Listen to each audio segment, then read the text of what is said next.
Okay, now girls, in this part we will cover the biography of Jalaluddin Firoz Shah Khilji.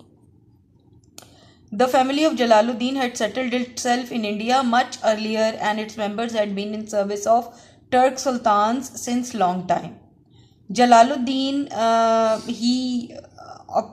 on his own merit or on his abilities, he rose to the positions of Sarai Jandar, that is the head of the royal bodyguards.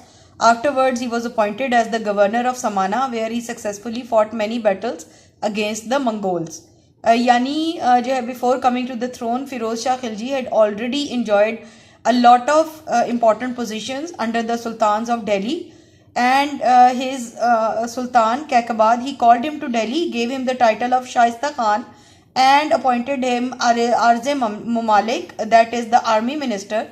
Thus Jalaluddin enjoyed the reputation of being a capable commander and held the highest military position in the region of in the reign of Sultan Kaikabad.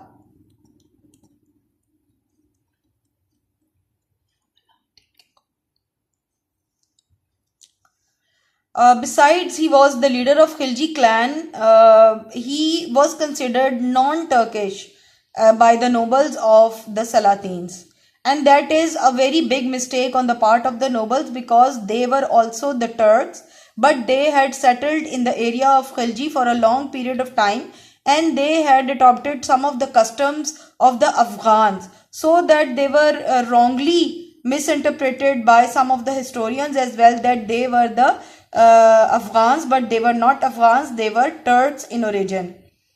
So when Turkish nobles conspired to murder non-Turkish nobles, including Jalaluddin, he outmaneuvered them, and ultimately, after murdering both Kaikabad and the other nobles, he occupied the throne.